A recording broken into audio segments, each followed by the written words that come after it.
Jeeva today பார்வையாளர்களுக்கு வணக்கம். இன்றைய நேர்காணலில் அரசியல் ஆய்வாளர், தேர்தல் பகுப்பாய்வாளர், மூத்த பத்திரிகையாளர் பிரகாஷ் அவர்கள். சார் வணக்கம். வணக்கம் ஜீவா, வணக்கம். ரொம்ப நாள் கழிச்சு ஜீவா டுடேல நல்வாய்ப்புக்கு நன்றி. வணக்கம் ஜீவா. மகிழ்ச்சி. ரொம்ப நாளுக்கு அப்புறம் வந்திருக்கீங்க. தேர்தல் நெருங்க போது, கூட்டணி கணக்குகள், பின்னாடி இருக்கக்கூடிய அரசியல் கணக்குகள், என்ன மாதிரியான புலனாய்வு இதில் இருக்குது, இன்வெஸ்டிகேஷன் என்ன, மறைமுக பேரங்கள் என்ன, இந்த மாதிரி விஷயங்கள்லாம் தேர்தல் நேரத்தில் ரொம்ப நுட்பமாக செய்யக்கூடிய ஒரு சில முன்னணி பத்திரிகையாளர்களில் நீங்கள் ஒருத்தர். ஏன்னா 2021 நம்ம சேர்ந்து செய்த பல கடைமடை, கொங்கு மண்டலம், தென் தமிழகம், நாகர்கோவில், சென்னைன்னு ஒவ்வொரு பகுதியாக பிரித்து நம்ம நேர்காணல் செஞ்சோம். எப்படி யாருக்கு என்ன வாய்ப்பு அப்படின்னு. அதுக்கு பிறகு யார் யாருக்கு அமைச்சரவை பட்டியல் அறிவாலயத்துக்கு போச்சுன்னு முதற்கொண்டு நம்ம அதை ஒரு 5-6 நேர்காணல் பண்ணியிருப்போம்னு நினைக்கிறேன். எலெக்ஷன் பேஸ்டு நான் சொல்கிறது 2021 சட்டமன்றம். இப்போ 2026 நெருங்கிட்டு இருக்கு. இப்போ இந்த நேரத்தில் அதிமுக பாஜக கூட்டணி, அமித்ஷா தேசிய ஜனநாயக கூட்டணி ஆட்சி அமைக்கும்னாரு. எடப்பாடிக்கு அப்பெல்லாம் சொல்லலை, எங்கள் கூட்டணி இந்த கூட்டணி அப்படியே ஒரு அரசு அமைக்குன்னு சொன்னார். கூட்டணி ஆட்சின்லாம் சொல்லலைங்கிறாரு. நைனா நாயந்தன்னா அதை பற்றிலாம் பேசாதீங்கப்பா, விடுங்கப்பா அப்படிங்கிறாங்க. என்ன கணக்கு? அமித்ஷா சொல்லிட்டு போனதை மலுப்புறாங்களா, இல்லை பிஜேபியே இல்லை கூட்டணி ஆட்சி இல்லைன்னு இறங்கி வந்துட்டாங்களா, இல்லை எடப்பாடி மறைக்கிறாங்களா? என்ன கப்புச்சுப்புன்னு இருக்கு? என்ன அமித்ஷா சொல்லலைன்னு எடப்பாடி சொன்னதுக்கப்புறம் ஒரு பெரிய லெங்க்தி ஸ்டேட்மெண்ட் தம்பிதுரை கிட்டேருந்து வந்தது. தமிழக அரசியலில் இது வரைக்கும் கூட்டணி ஆட்சியே அமைஞ்சதில்லை. அண்ணா கூட கூட்டணியில் போட்டி போட்டால் கூட அண்ணா கூட்டணி ஆட்சி அமைக்கலை. கலைஞர் மைனாரிட்டியாக ஜெயிச்சப்போ கூட அவர் கூட்டணி ஏதோ விரும்பலை. என்றைக்குமே கூட்டணி இல்லை. 80ல் கலைஞர் இந்திராவுக்கு பாதி கொடுத்து நிற்க வச்சார். 117 அந்த கூட்டணியை தமிழக மக்கள் ஏற்றுக்கலை. திமுக தொண்டனே ஏற்றுக்கலை, எதிர்த்து ஓட்டு போட்டான் அப்படின்ற மாதிரி ஒரு லெங்க்தியான ஒரு ஸ்டேட்மெண்ட் கொடுத்தார். அதுக்கப்புறம் எடப்பாடி கிட்டேருந்து அடுத்தது இம்மீடியட்டாக ஸ்டேட்மெண்ட் யாரும் இன்க்ளூடிங் தலைவர்களாக இருந்தாலும், ஏன்னா தம்பித்துறை எடப்பாடியோட சீனியர், தம்பித்துறை பேசுறது எடப்பாடியால் கேள்வி கேட்க முடியாது. கேட்டால் நான் சீனியர் உன்னோட என்னவார். அதனால் யாரும் கூட்டணி பற்றி பேசக்கூடாதுன்னு எடப்பாடி சொன்னார். அதுக்கப்புறம் நயினார் நாகேந்திரனும் அதை பற்றி சொன்னார். இப்போது இந்த ஸ்டேட்மெண்ட்டுகள் எல்லாமே வந்ததோட பின்னணியில் பல புது விஷயங்கள் நடந்திருக்கு. நீங்கள் பார்த்தீங்கன்னா இவங்க 2 பேரும் கூட்டணி இல்லைன்னு சொன்னால் கூட இன்றைக்கி சட்டமன்றத்தில் எடப்பாடி என்ன சொல்லியிருக்காரு, 2026 நாங்கள் வலுவான ஒரு கூட்டணியை நாங்கள் அமைப்போம். பாஜகவுடன் சேர்ந்ததை பற்றி திமுக கவலைப்பட வேணால், நாங்கள் ஒரு வலுவான கூட்டணியை அமைப்போம் அப்படின்ற மாதிரி ஒரு பேக்ரவுண்டில் அவங்க பேசுகிறாங்க. இந்த பேக்ரவுண்ட் என்னன்னு பார்த்தீங்கன்னா, கரெக்டாக சீமான் பேசுகிறார். எங்ககிட்ட அதிமுக பேரம் பேசினாங்க, கூட்டணி பேரம் பேசினாங்க, துணை முதலமைச்சர் வரைக்கும் எனக்கு தரேன்னு சொல்லிட்டு ஆஃபர் வந்தது. இதே ஆஃபர் தான் விஜய்க்கும் போயிருக்கும். விஜய்கிட்டையும் அவங்க பேசினாங்க, துணை முதலமைச்சர் வரைக்கும் அவங்க விஜய்கிட்டையும் பேசியிருப்பாங்க. அந்த பேச்சுவார்த்தைகள் நடந்தது அப்படின்ற மாதிரி. இப்போ ஆதவ் அர்ஜுன் ரெட்டியும் அவரும் இந்த கூட்டணி சம்பந்தமாக வர்றாரு. அப்போது இதுக்குள்ளே என்ன கன்டென்ஷன் அப்படின்றது தான் இப்போது விஷயம். எடப்பாடி சொல்லக்கூடிய வலுவான கூட்டணியில் சீமானும் விஜயும் இருக்கிறார்களா? அதான் முக்கியமான கேள்விங்க. அதுதான் கேள்வி. இப்போது ஒரு கணக்கீடு ஒரு சர்வே எடுத்திருக்காங்க. அதாவது அதிமுக கூட்டணிக்கு முன்னாடி அதிமுக ஒரு 40 தொகுதிகளில் தான் ஜெயிக்கிற அளவுக்கு இருக்குது தனியாக நின்னா. பாஜக ஒன்றும் அவ்வளோ பெருசாக இல்லை. மற்றபடி கட்சிகள்லாம் ரொம்ப புவராக இருக்குது. விஜய்க்கு அதிகபட்சம் ஒரு 6% வாக்குகள் வரும். சீமானுக்கு ரொம்ப மைனஸ் ஆகி போயிட்டுருக்காரு. சீமானோட வாக்குகள்லாம் விஜய் பிரிக்கிறாரு. ஆமாம், டோட்டலாக எடுத்துகிட்டு போகிறாரு. அப்போ சீமானோட வாக்குகளில் 6% மேலே சீமான் வாக்குகள் மற்ற வாக்குகள்லாம் சேர்த்து ஒரு 6% வாக்குகள் விஜய் வாங்குவார். 2% வாக்குகள் தான் சீமான் வாங்குவார் அப்படின்றது ஒரு கருத்து கணிப்பு. இது இப்போ ஒவ்வொரு அரசியல் கட்சியும் கருத்து கணிப்பு எடுப்பாங்கன்னு வச்சு, இது ஒரு அரசியல் கட்சி எடுத்த ஒரு கருத்து கணிப்பு. இந்த சூழ்நிலையில் சீமானும் விஜயும் சேர்ந்து அதிமுக கூட்டணிக்குள்ளே வந்தால் என்ன நிலவரம் நடக்கும் அப்படின்றது ஒரு விஷயம். அதிமுகவுக்கு பேசுறதுக்கு ஆட்கள் இல்லை. இப்போ நயினார் நாகேந்திரன் பேசுறதை யாரும் பெருசாக கேட்க மாட்டாங்க. ஆமாம், எடப்பாடி பேசுறது வந்து அது வந்து ஒரு தேர்தலுக்குரிய அரசியல் நகர்வுகளை சொல்லக்கூடிய பேச்சா இருக்காது. அங்கே வந்து வைகை செல்வன் பேசணும், இல்லைன்னா ஜெயக்குமார் மாதிரி ஆட்கள் பேசணும். வைகை செல்வன் மாதிரி ஆட்கள் தான் பேசுறதுக்கான ஒரு சில தயாரிப்புகளோடு இருக்கக்கூடியவங்க. அந்த மாதிரி ஒரு சில பேர் தான் வந்து அதிமுகவில் இருக்காங்க. பாஜகலையும் பெரிய அளவுக்கு ஆள் இல்லை. அப்போ அந்த கூட்டணிக்கு ஒரு பிரச்சார ஸ்ட்ரெங்தே இல்லை. சப்போஸ் சீமான் அங்கே வந்துட்டா, அந்த கூட்டணிக்கு வந்துட்டா, சீமான் தமிழ்நாடு முழுக்க சுழன்றடிச்சு ஒரு பழைய வைகோ ஸ்டைலில், பழைய கலைஞர் ஸ்டைலில் சுழன்றடிச்சு ஒரு பிரச்சாரம் பண்ணார்னா அந்த கூட்டணி அப்படியே எழுந்து நிற்கும் அப்படின்ற மாதிரி ஒரு இது கிட்ட இருக்கு அவங்கள்ட்ட. அந்த மாதிரி ஒரு இமேஜ் இருக்கு. ஒரு வேளை வந்தா அதிமுகவை பொறுத்த வரைக்கும் அதிமுக கூட்டணி அமைச்சதே ஒழிய அதிமுக தொண்டர்கள் வந்து இந்த பாஜக அதிமுக கூட்டணியை ஏற்றுக்கவே இல்லை. அதிமுகவுக்கு இருக்கக்கூடிய மிகப்பெரிய மைனஸ் பாயிண்ட் வந்து முக்குளத்தோர் வாக்குகள் வந்து அவங்களுக்கு போன தடவையும் டிரான்ஸ்ஃபர் ஆகலை. அந்த வாக்குகள் அப்படியே வந்து பிஜேபிக்கு போச்சு. முக்குளத்தோர் வரலையா? திமுக ராமநாதபுரத்துல திமுக நிறைய மரவர் ஓட்டுகள் நிறைய வந்திருந்தது. அது திமுகவுக்கு வந்தது சார். அதிமுகவுடைய முக்குளத்தோர் வாக்குகள் அது பிஜேபி வாங்கிருச்சு. அது பிஜேபி வாங்கிருச்சு. இவரு ராமசீனிவாசன் ஓபிஎஸ் வாங்கின வாக்குகள்னா ராமசீனிவாசன் 2வது இடத்துக்குள்ள வந்தாரு. முக்குளத்தூர் ஓட்டு தான். முக்குளத்தூர் ஓட்டு தான். அது மதுரையில வந்தார் இல்லையா? தேனியில தினகரன் வாங்கின வாக்குகள் என்ன வாக்குகள் இல்ல. டிடிவி தினகரன் ஓட்டையும் ஓபிஎஸ் ஓட்டையும் நீங்க பிஜேபி ஓட்டு எப்படி பார்க்க முடியும்? அது பாரம்பரியமா ஏடிஎம்கேக்கு போட்ட கூட்டம் தானே. அதேதான். அது பிஜேபி ஓட்டே கிடையாது. பிஜேபி வாங்கின 18% ஓட்டுகள்ல சுமார் ஒரு 10% வாக்குகள் வந்து அதிமுகவுடைய வாக்குகள். டோட்டல் 18% வந்து ஸ்கோர் பண்ணதா பிஜேபி அண்ணாமலை காண்பித்த 18% வாக்குகள்ல 10%க்கு மேல வந்து அதிமுகவுடைய ஒரிஜினல் வாக்குகள். ஸோ அந்த வாக்குகள் டிரான்ஸ்ஃபர் ஆச்சு இல்லை, அந்த வாக்குகள் ரிட்டர்ன் ஆகல. அந்த வாக்குகள் வந்து அண்ணாமலை வந்து டிடிவி, ஓபிஎஸ், சசிகலான்னு ஒரு அணியை கன்ஸ்ட்ரக்ட் பண்ணி கொண்டு போனதுனால அங்கே விழுந்த வாக்கு. அந்த வாக்குகளை வந்து எடப்பாடி வந்து டிடிவி, சசிகலா, ஓபிஎஸ் எல்லாரையுமே வந்து சேர்க்கலையே. மறுபடியும் கட்சியில் சேர்த்து கட்சியை வந்து ஒற்றுமையாக கொண்டு போயிட்டு பிஜேபி கூட போயிருந்தாருன்னா அதிமுகவுடைய ஸ்ட்ரென்த் வந்து வேற.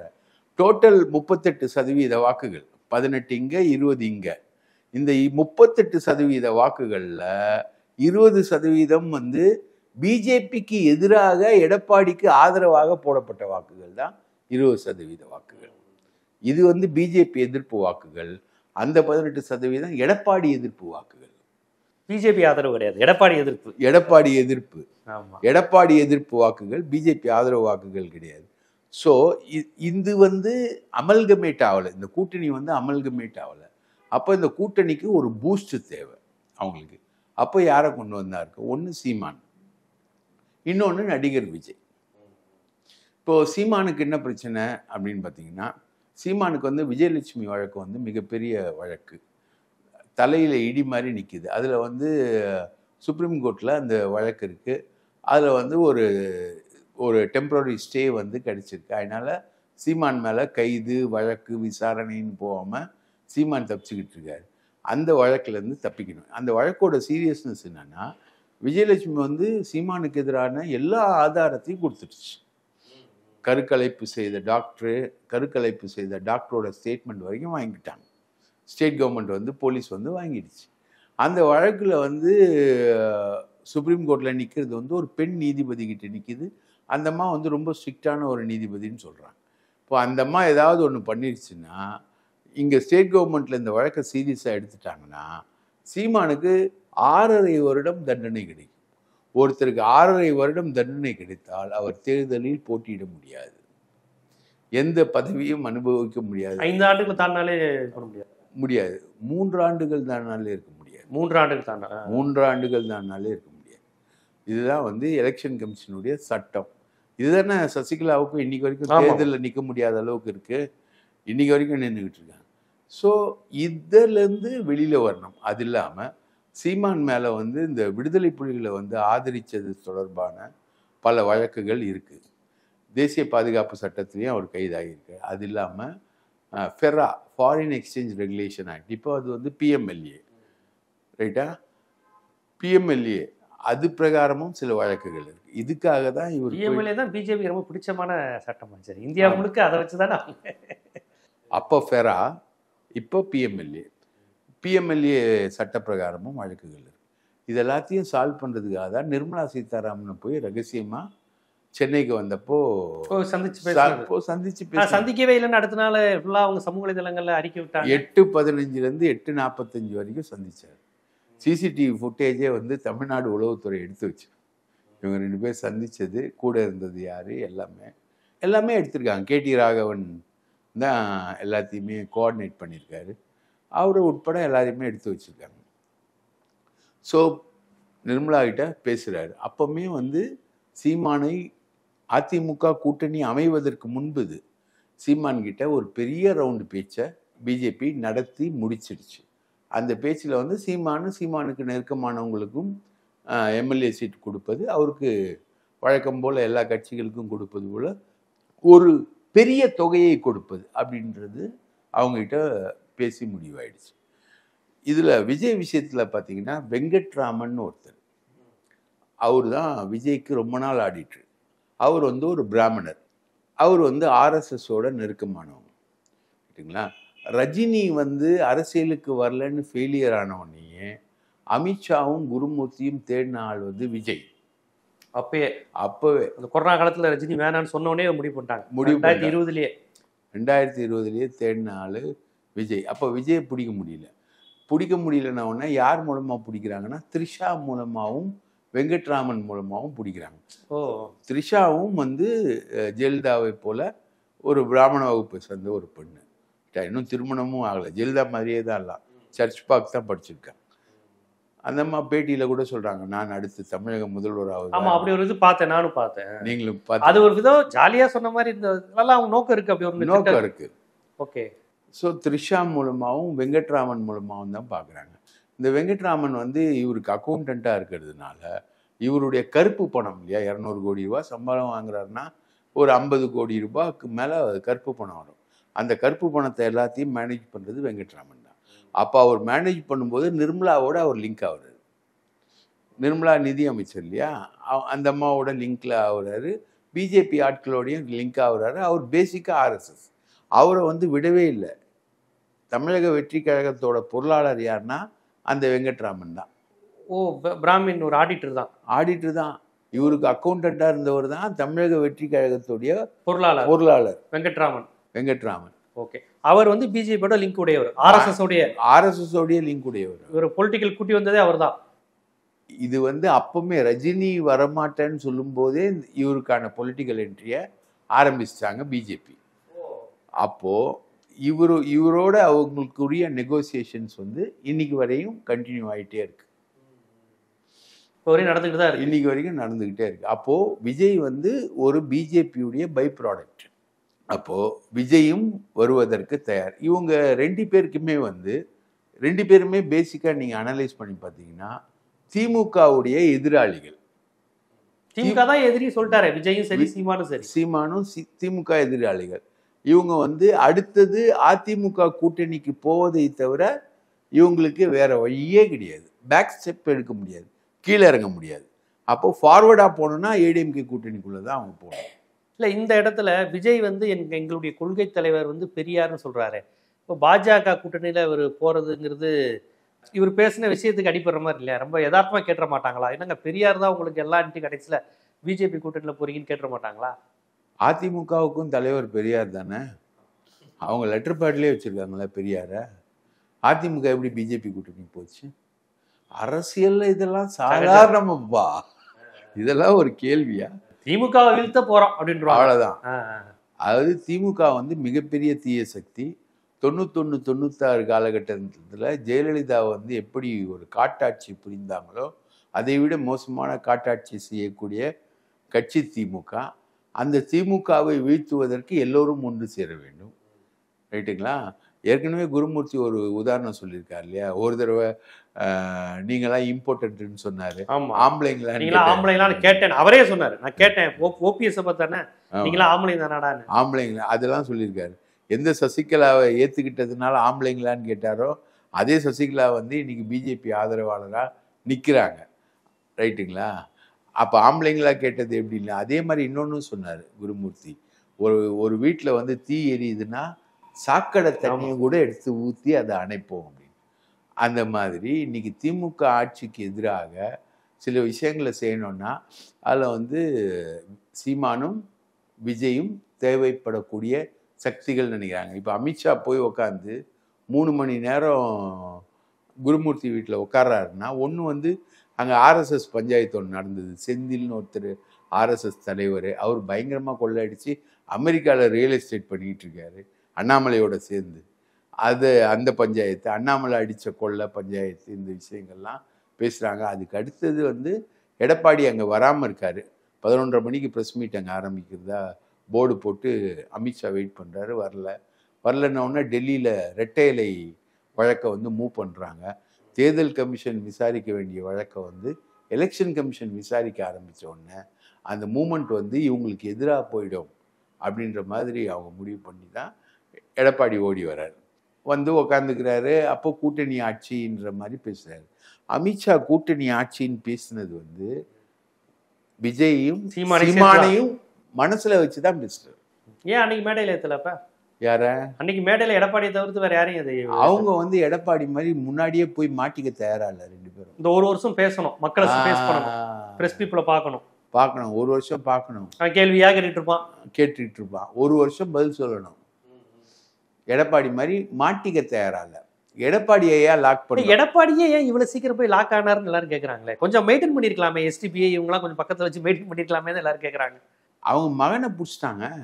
மிதுன் தான் காரணம். மிதுனை பிடிச்சி மிதுன் வந்து ஒரு ஏர்லைன் ஸ்டார்ட் பண்றதுக்கான ஃபைலை வந்து மூவ் பண்ணி அதுல ஃபெரா வயலேஷன்ல மாட்டி அது என்ஃபோர்ஸ்மெண்ட் பிடிச்சி 1 மாசத்துக்கு முன்னாடி ஒரு மகா சிவராத்திரி விழாவில் வரும்போது இந்த விஷயங்கள்லாம் கோடா போட்டு காமிச்சு வேலுமணிக்கிட்ட 1 மாசத்துக்குள்ள எடப்பாடி முடிவு எடுக்கணும், இல்லைன்னா நிலைமை விபரீதமாடுன்னு எச்சரிச்சுட்டு போறாரு அமித்ஷா. அதுக்கப்புறம் அங்கே போய் டெல்லியில் போயிட்டு அவன் மகனையும் சம்பந்தியும் தூக்குறதுக்கு எல்லாத்தையும் ஃபைலை ரெடி பண்ண உடனே தான் இவர் அமித்ஷாவை பர்சனலாக பார்த்து பேசுறதுக்கு மகனை டெல்லிக்கு வர வச்சுட்டு இவர் தனியாக போகிறார். அப்போது அமித்ஷா எப்போவுமே டபுள் ட்ரிபிள் காயின் வச்சு தான் மூவ் பண்ணுவார். அமித்ஷா வந்து நீ தனியாலாம் வருவானா, கூட்டணி பேசுகிற மாதிரி இருந்தால் வா அப்படின்னு. அப்போது தன் மகன் தப்பிக்கணுன்றதுக்காக சட்டமன்றத்தில் இருந்த எஸ்பி வேலுமணியையும் கேபி முனுசாமியும் கூட்டிகிட்டு போயிட்டு அங்கே போயிட்டு நான் அமித்ஷாவை பார்க்க போகல அப்படின்னு. இன்னொரு டேஞ்சர் அவங்களுக்கு இருந்ததுன்னா எல்லாத்துக்கும் முன்னாடி அண்ணாமலை போய் உக்காந்துருவான். அங்கே உக்காந்துட்டு என் தயவுல தான் எல்லாம் நடந்தது அப்படின்ற மாதிரி ஒரு பிக்சரை கொண்டு வருவான். அதனால் அமித்ஷாவை பார்க்க போகிறன்றதை வந்து ரொம்ப ரகசியமாக வச்சு போய் பார்த்து முடிச்சுட்டு வராங்க. அதில் மேஜராக பேசப்பட்ட பஞ்சாயத்து வந்து மகனோட பஞ்சாயத்து தான். அதனால தான் எடப்பாடி வந்து சிக்கிறார். இவங்களுக்கு என்னன்னா இவங்க 2 பேர்கிட்ட ஆல்ரெடி பேச்சுவார்த்தை நடந்துகிட்டு இருக்கு விஜய் சீமான்ட்ட. இதோட சேர்த்து வரணும். இடையில அவர் அண்ணாமலையை பார்த்தாருன்னு சொல்றதெல்லாம் உண்மைதான். அது ஏதோ சொன்னாங்க, அது அண்ணாமலையெல்லாம் ரகசியமா விஜய் சந்திச்சாருனாங்களே, அது உண்மையா? அண்ணாமலையை லண்டன்ல சந்திச்சதா? அது உண்மைதான். அது எனக்கு தெரியல.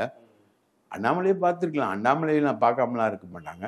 ஆனால் இந்த ப்ராடக்டே வந்து பிஜேபியோடைய ப்ராடக்டாக இருக்கும்போது விஜய் மற்றவங்களை சந்திக்கிறது சந்திக்காமல் இருக்கிறது அதை பற்றிலாம் பிரச்சனை இல்லை. எங்கேயோ டைரக்ட் டாக்ஸஸ் இருக்கு அவருக்கு. அது ஒன்று. விஜய் ஆனால் மிரட்டப்பட்டிருக்காரா இல்லை மிரட்டப்படுறாரு? ஆமாம். பிளாக் அவங்க ரிலேட்டிவ்ஸ் எல்லாருமே வந்து ஆயிரக்கணக்கான கோடி ரூபாய் வச்சு தொழில் பண்ணுறாங்க. அவங்க வந்து இவரோட படத்தயாரிப்பாளர்களாகவும் இருக்கிறாங்க. ஆமாம்.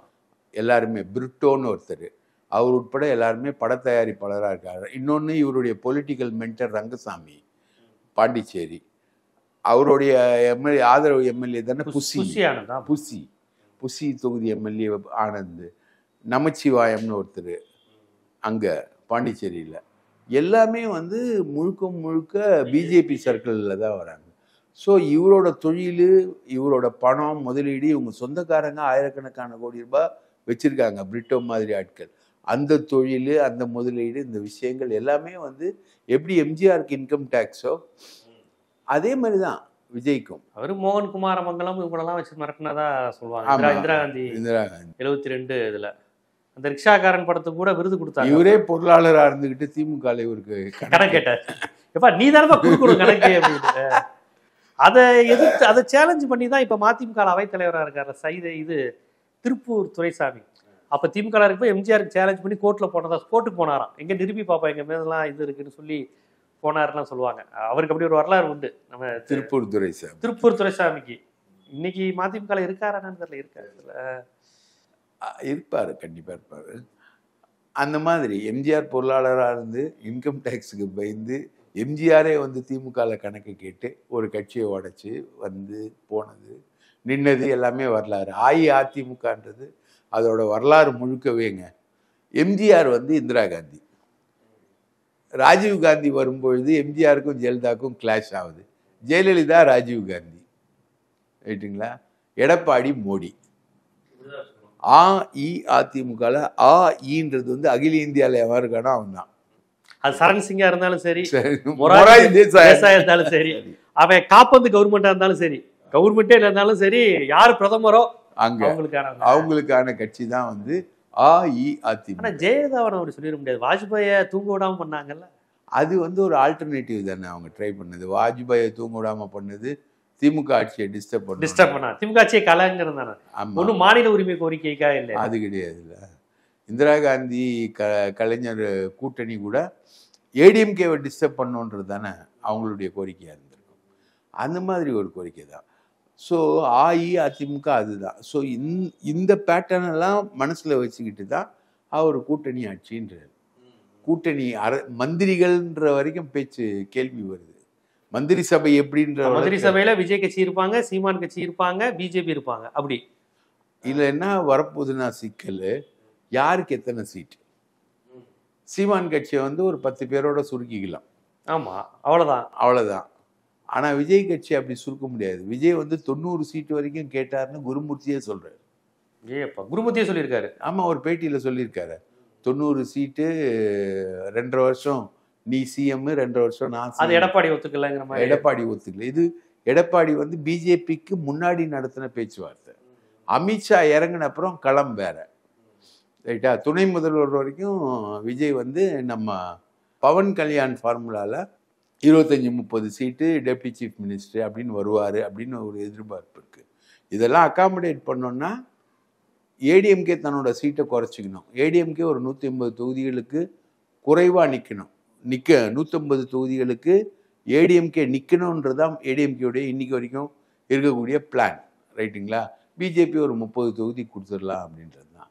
ஆனால் இவங்களெல்லாம் அகாமடேட் பண்ணிங்கன்னா ஏடிஎம்கேவும் தன்னுடைய தொகுதிகளை குறைச்சிக்கணும், பிஜேபியும் தன்னுடைய தொகுதிகளை குறைச்சிக்க வேண்டிய நிர்பந்தம் வரும். கூட்டணி அரசுன்றது கன்ஃபார்ம் ஆகும், கூட்டணி ஆட்சின்றது கன்ஃபார்ம் ஆகும். இந்த விஷயங்கள் எல்லாத்தையுமே கன்ஃபார்ம் பண்ணும். இந்த விஷயங்கள் எல்லாமே வர்றதுக்கான ஒரு கெமிஸ்ட்ரியை வந்து அமித்ஷா ஸ்டார்ட் பண்ணியிருக்காரு. இந்த கெமிஸ்ட்ரி எப்படி ஒர்க் அவுட் ஆகும் அதான் இன்னைக்கு ப்ரெஸ் மீட்டில் சீமான் சொல்கிறாரு. பாருங்க, இன்னும் 2 மாதத்தில் சீமான் எப்படிலாம் அரசியல் விளையாட்டு விளையாட போகிறேன், கூட்டணி விளையாட்டு விளையாட போகிறேன் அப்படின்னு. சீமானுக்கு ரொம்ப நெருக்கமான ஒரு பத்திரிகையாளர், அவர் பேர் சொல்ல விரும்பலை, நான் ஒரு விவாதத்தில் சந்தித்தேன். என்ன சார், சீமான் முதலமைச்சரானா நீங்கள் தான் கல்வி அமைச்சரான, நீங்கள் ஒன்றுங்க, நாங்கள்லாம் minister of state Delhi plan பண்ணிக்கிட்டு இருக்கோம், நீங்கள் வந்து முதலமைச்சர் ஆவார். டெல்லி தான், டைரக்ட் ஸ்பீக் டெல்லி. நான் ஆடிட்டேன். அவர் இப்பவுமே சஃபாரி போட்டுக்கிறாரு, அதுக்கு மேலே ஒரு கோட்டை போட்டுக்கிறாரு, அப்படி வராரு இப்படி. அவர் தான் ரஜினியும் சீமானியும் சந்திக்க வச்சாரு, ரைட்டுங்களா? அது ஒரு பேச்சப், பிஜேபிக்கு வயா பேச்சப். அது ரஜினியை சங்கி என்றால் நண்பன், சக தோழன் அப்படின்னு. இப்போ அதெல்லாம் ஒரு தொடர்ச்சி தான். ரஜினியை சந்திச்சது எல்லாம், பெரியாரை திட்டுறது எல்லாமே அந்த பிஜேபியோட இணையறதுக்கான அந்த இது. பிராமணனை புகழறது, பாப்பான் என்றால் எல்லோரையும் சமமாக பாப்பான், அதனால்தான் அவன் பாப்பான். இது எல்லாமே வந்து சீமானுக்கு எதையுமே மறைக்க தெரியாது, கிளீனா மாட்டிக்கும். சீமானுடைய கொஞ்சம் ரகசியமா வச்சிருப்பா அப்படின்னா இல்ல, அவர் வெளிப்படையா எல்லாத்தையும் சொல்லிடுறாரு, எல்லாரையும் சொல்றாரு. பாப்பான்றது, பெரியாரை திட்டுறது. இப்போ இவங்களுக்கு வந்து இது எல்லாமே குருமூர்த்தி ஸ்கிரிப்ட் தான். குருமூர்த்தி ஸ்கிரிப்ட் இல்லை, ஆர்எஸ்எஸ் ஸ்கிரிப்ட். குருமூர்த்தினா ஒன்றும் கிடையாது. அவருக்கு சங்கராச்சாரியாருக்கே ஒழுங்காக ஸ்கிரிப்டே எது தர தெரியாத ஆள். RSS script. ஆர்எஸ்எஸோட பிளான்டேஷன் ஒர்க்கு. அவங்க ரஜினி போனவுடனே விஜயை ட்ரை பண்ணுறாங்க. அதிமுகவை 4 துண்டாக உடைக்கிறதுக்கான ஒரு முயற்சி. அந்த முயற்சியில் எடப்பாடியை வீக்கெண்ட் பண்ணுறாங்க. அதுவும் ஒரு முயற்சி. தேவேந்திர குல வேளாளர் மத்தியில் வேலை செய்வாங்க, அது ஒரு முயற்சி. தேவர்கள் மத்தியில் கருப்பு முருகானந்தம் மாதிரி ஆட்களை வச்சு வேலை செய்வாங்க, அது ஒரு முயற்சி. இந்து நாடார்கள் மத்தியில் வேலை செஞ்சு அந்த மீனாட்சிபுரம் கலவரம், அதெல்லாம் அந்த அந்த காலத்துலேருந்து தானலிங்க நாடார் மூலமாக பண்ண அந்த முயற்சி. இந்த மாதிரி பல எக்ஸ்பெரிமெண்ட் பண்ணிக்கிட்டே இருக்கிறது தான் ஆர்எஸ்எஸ். அவங்க எக்ஸ்பெரிமெண்ட்டில் அவங்க என்றைக்குமே சோர்ந்தே போக மாட்டாங்க. இப்போ அவங்க பண்ணுற எக்ஸ்பெரிமெண்ட் ஒரு மெகா கூட்டணி against DMK with Seeman and Vijay. நீங்கள் சொல்கிற மாதிரி திமுகவுக்கு எதிராக அதிமுக, பாஜக, விஜய், சீமான், புதிய தமிழகம், ஜான் பாண்டியன் இதெல்லாம் சேருதாங்கன்னு வச்சுக்கோங்களேன். இதில் நீங்கள் நல்லா கவனித்து பார்த்தீங்கன்னா இப்போ முஸ்லீம் ஓட்டுகள் அப்படிங்கிறது அதிமுகவுக்கு பாரம்பரியமாக இருக்குது. இப்போ ராமநாதபுரம் அதிமுகவினுடைய ஒரு பாரம்பரியமான பகுதி. அங்கே முஸ்லீமும் ஓட்டு போட்டு தான் அங்கே உள்ள மறவர் எம்எல்ஏ எம்பி தான் ஜெயிக்கிறாங்க. ராமநாதபுரம் பேட்டன் அப்படி தான், திருநெல்வேலியும் அப்படி தான். பேட்டை இந்த மாதிரி பகுதிகளெல்லாம் முஸ்லீம்கள் அதிகம். அங்கே ஏடிஎம்கேவும் பாரம்பரியமான பெல்ட்டு. இந்த முஸ்லீம் ஒவ்வொரு தொகுதியிலையும் இருக்கக்கூடிய முஸ்லீம் ஓட்டை கழிச்சிட்டா எப்படி அதிமுக ஓட்டு கிடைக்கும்? அது மட்டும் இல்லைங்க, முஸ்லீம் நிர்வாகிகள் எல்லாருமே அதிமுக விட்டு வெளியே போயிட்டு இருக்கு. அன்வர் ராஜா மட்டும் தான் போலான்னு நினைக்கிறேன். அன்வர் ராஜாவும் பிராக்டிக்கலா வெளியில சொல்லிக்கலையே தவிர அவர் போயிட்டாரு.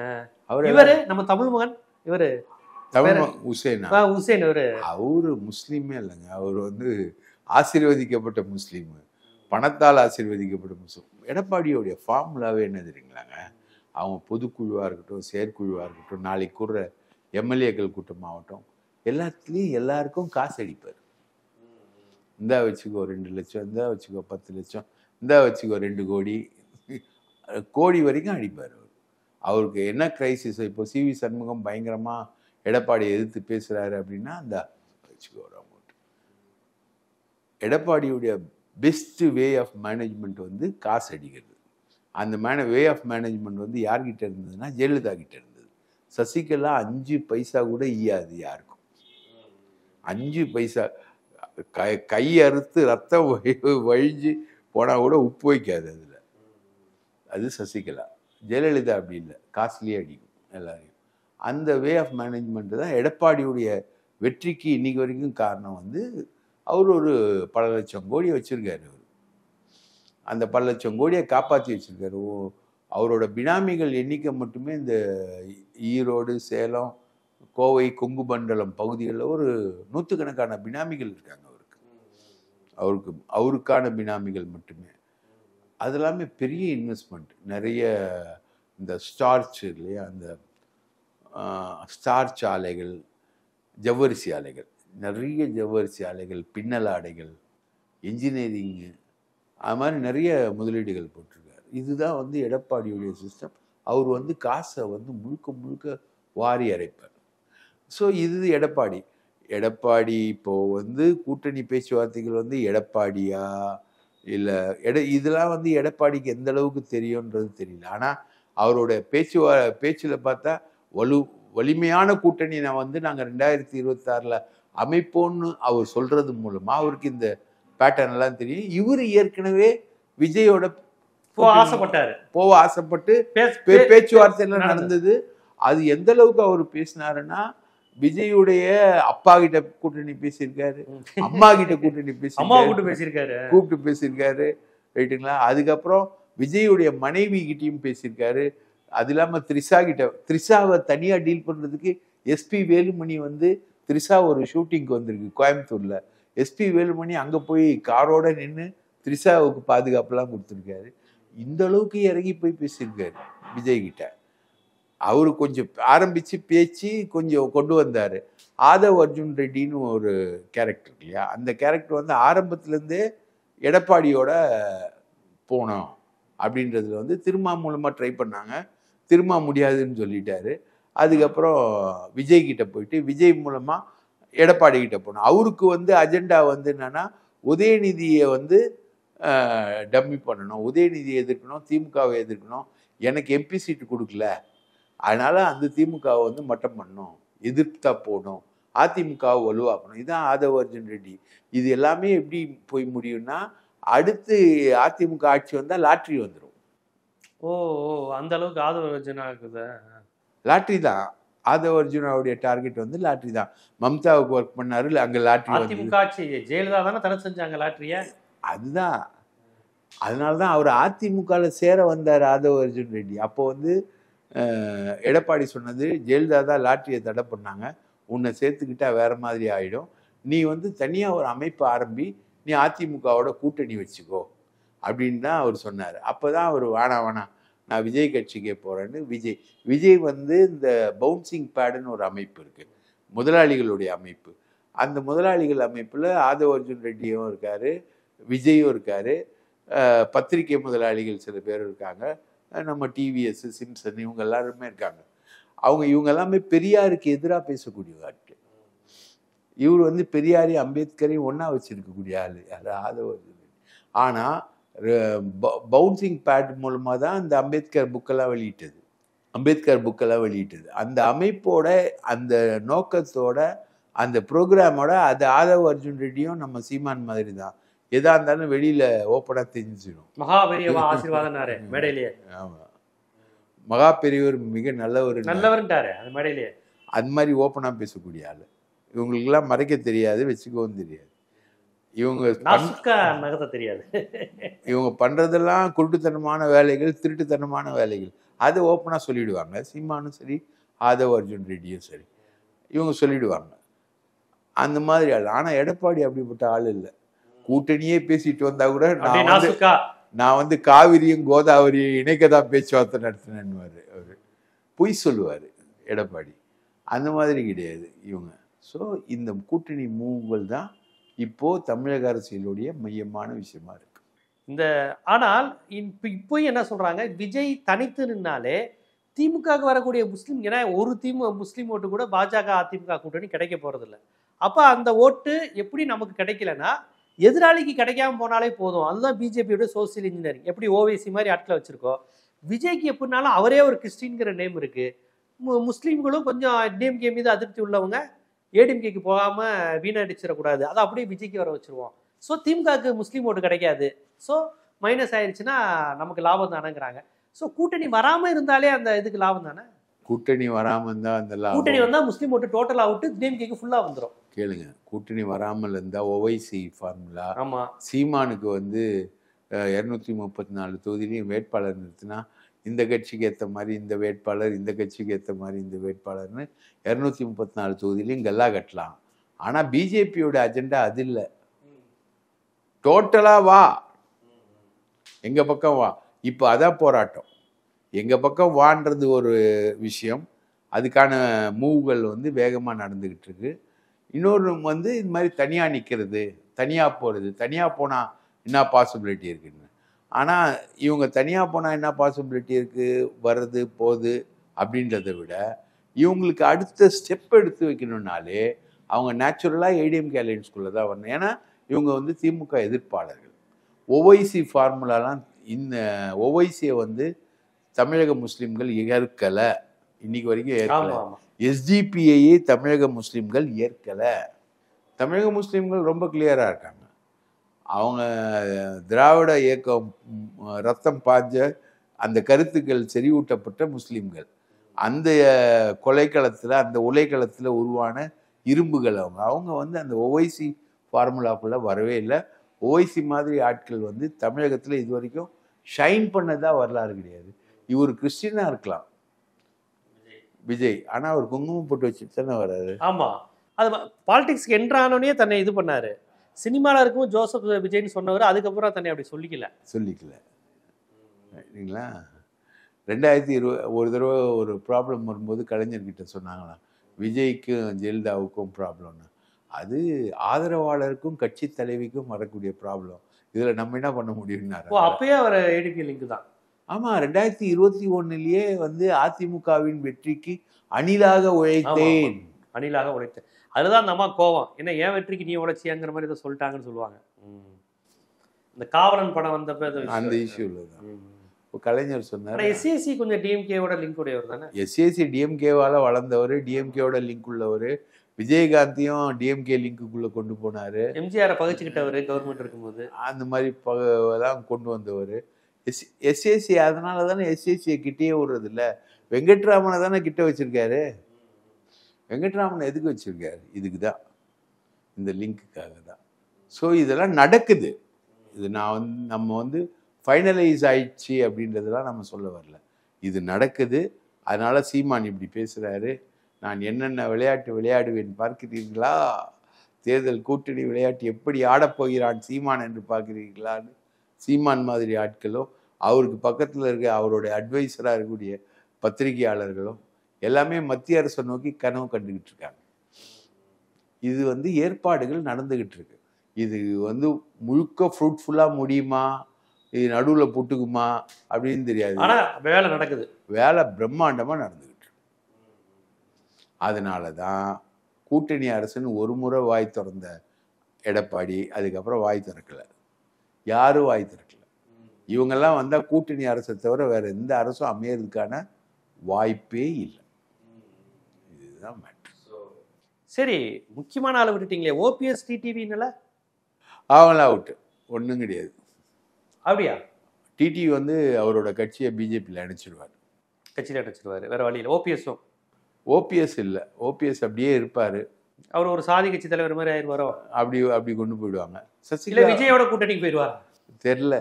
விஜய் தனியாக கூட்டணியில் அமைக்கிற மாதிரி இல்லை. விஜய் கூட்டணியில் விஜய்க்கு நீங்கள் அப்போத்துலேருந்து பாருங்கள், அந்த கட்சிக்கு சீனியர் தலைவர்கள் யாரும் போல. பண்டுட்டி மாதிரியோ பழக்கருப்பையா மாதிரியோ. ஆமாம், ரஜினிகிட்ட போனவங்க கூட அவர்கிட்ட போல. அவர் அந்த ப்ரோக்ராமை தனியாக வச்சுக்கிட்டு இருக்காரு. வெங்கட்ராமனோட வச்சுக்கிட்டு இருக்காரு. ஆதவ் அர்ஜுன் ரெட்டியோட வச்சுக்கிட்டு இருக்காரு. வெங்கட்ராமனும் ஆதவ் அர்ஜுன் ரெட்டியும் தான் இந்த விஷயங்கள் எல்லாத்தையும் முன்னாடி டீல் பண்ணுறது. புசி ஆனந்துக்கு பாண்டிச்சேரியில் எப்படியாவது சிஎம் ஆயிடணும், அவ்வளோதான் அவரோட எய்ம். இன்னொன்று ஜான ஆரோக்கியம், வியூக அமைப்பாளர், அவருக்கு சீமானோட சேர்ந்துடணும். ஓ அப்படியா? அப்படிதான் வருது, சீமானோட சேர்ந்துடணும். அது அவருடைய வியூகம். இப்படிதான் இருக்காரு விஜயை தவிர வேற ஒன்றுமே விஜய்க்குள்ள பெரிய மூமெண்ட்டு, ஒரு பொலிட்டிக்கல் எஸ்கலேஷன் சொல்லுவாங்க, வெளிப்பாடு, அது மாதிரி எதுவுமே கிடையாது விஜய்கிட்ட. அப்படியே வராரு, டைலாக் பேசுகிறாரு, ஸ்கிரிப்ட். அப்போ அவர் ஆல்ரெடி ஸ்கிரிப்ட் போட்டு வச்சிட்டார். இந்த ஸ்கிரிப்டை இப்படி தான் கொண்டு வராங்க. இந்த ஸ்கிரிப்டை போட்டது பிஜேபி அப்படின்ற அடிப்படையில் தான் இது வரைக்கும் நடந்துகிட்டு இருக்கு. இது அடுத்த கட்டமாக எப்படி போகுன்றது சொல்ல முடியாது. இந்த கூட்டணி பேச்சுவார்த்தை பாமக வந்துடும், அதில் வாய்ப்பே இல்லை. பாமக வந்துடும், ஒன்றும் இல்லை. அதெல்லாம் மகன் அப்பா மகனுக்குள்ள பிரச்சனையே கிடையாது. பணம் தாங்க அங்கே பிரச்சனை. அப்பாவுக்கு காசு கொடுக்க மாட்டாங்க. அப்பா ஏடிஎம்கே கிட்ட பேசி ஒரு அமௌண்ட்டை அப்பா வாங்கினாரு. அது அவருக்கு நெருக்கமானவங்க அந்த சைடில் போயிடுச்சு, ரைட்டுங்களா? அங்கே தான் பிரச்சனை. அந்த பணம் போக்குவரத்து பிரச்சனை தான் அங்கே நடந்திருக்கக்கூடிய ப்ராப்ளம், வேறு எதுவும் கிடையாது. ஸோ பாமக போயிடும், தேமுதிக போயிடும், எல்லாம் போயிடும். ஆனால் தேமுதிகலாம் பெரிய அளவுக்கான வாக்குகளில், பாமகவுடைய வாக்கு மைனஸில் இருக்குது.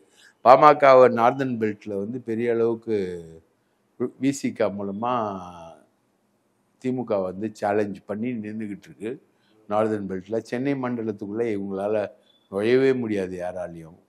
அந்த மாதிரி ஒரு நிலவரம். விஜயால மட்டும்தான் இங்கே கொஞ்சம் நுழைய முடியும். வட தமிழகத்தில் இவங்க விஜய்க்கு ஃபாலோவர்ஸ் இருக்காங்க. அவர் எங்கே வட தமிழகத்தில் பாடுறாங்களா?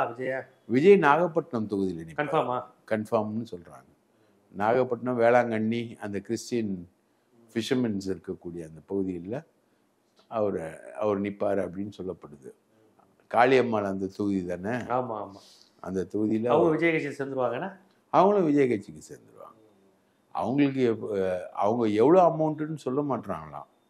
காளியம்மாள் எனக்கு அமௌண்ட் வேணும்னு கேட்குறாங்க, எவ்வளோ அமௌண்ட்டுன்னு சொல்ல மாட்டுறாங்க. அதுதான் பிரச்சனை. அவங்க சில லட்சங்களில் கொடுக்கறதுக்கு தயாராக இருக்காங்க. ஆனால் இந்த அம்மா எதிர்பார்க்குறது பல கோடிகளில் எதிர்பார்க்குது. இதுதான் பேரம் காளியம்மாளுக்கும் மற்றவங்களுக்கும் நடக்கக்கூடிய பேரம் என்பது இதுதான்.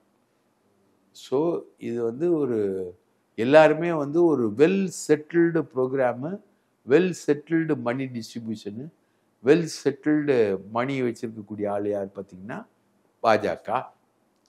பாஜகவுக்கு தமிழகத்தில் தாமரையை மலர செய்யணுன்ற ஒரு ஏமு. அதோட திமுக ஆட்சியை வந்து வீட்டுக்கு அனுப்பணும். திமுக வந்து முழுக்க முழுக்க மாநில சுயாட்சி, மாநில உரிமைகள், மாநில ஜட்ஜி, கவர்னருக்கு எதிரான தீர்ப்பு, மாதிரி வரலாற்று சிறப்புமிக்க சாதனைகளை வந்து பண்ணிக்கிட்டே போகுது. இது வந்து பாஜகவுக்கு ஒரு மிகப்பெரிய நெருடலாக இருக்கு, போயிடுச்சு. அதை வந்து செக் பண்ணணும். அதுக்கு என்ன பண்ணணும்? தேசிய ஜனநாயக கூட்டணின்னு அமித்ஷா சொன்னதற்கு பின்னால் என்னென்ன கணக்குகள் இருக்குது, அதெல்லாம் நமக்கு தெரியாமல் நடந்துக்கிட்டு இருக்கு. பேரங்கள், பேச்சுவார்த்தைகள், என்னென்ன நம்பிக்கைகள், வாக்குறுதிகள், சீட்டு உறுதியெல்லாம் நடந்துக்கிட்டு இருக்கு. இது நடப்பதற்கான எல்லா முயற்சியும் திமுக பாரதிய ஜனதா முயற்சி பண்ணிக்கிட்டு இருக்கு. இது எந்த அளவுக்கு அமையுது அப்படிங்கிறத நம்ம பொறுத்து தான் பார்க்கணும். அப்படியே அமைஞ்சாலும் அது தமிழ்நாட்டு களத்தில் அவர்களுக்கு வெற்றியை தருமா? மைனாரிட்டி தலித் ஓட்டுகள் தவிர்த்து ஒரு மிகப்பெரிய கூட்டணி தமிழ்நாட்டில் இதுவரை வெற்றி பெற்றது கிடையாது. முஸ்லீம் ஓட்டுகளை பகைத்து கொண்டு, தலித் ஓட்டுகளை பகைத்து கொண்டு தமிழ்நாடு முழுவதும் இருக்கிற சமூகங்கள் ரெண்டும் அதை எதிர்த்து நிற்கிற ஒரு கூட்டணி சட்டமன்றத்தில் அது பாஜக கூட்டணியில் ஜெயிச்சிருக்கான்னு கேட்டால் இதுவரையும் இல்லை. ஆனால் அப்படி ஒரு முயற்சி அவங்க பண்ணி பார்க்குறாங்க. பார்ப்போம் அது எப்படியெல்லாம் அமைப்போதுங்கிறத நம்ம பொறுத்து தான் பார்க்கணும். நன்றி. வாய்ப்பளித்ததற்கு மிக்க நன்றி.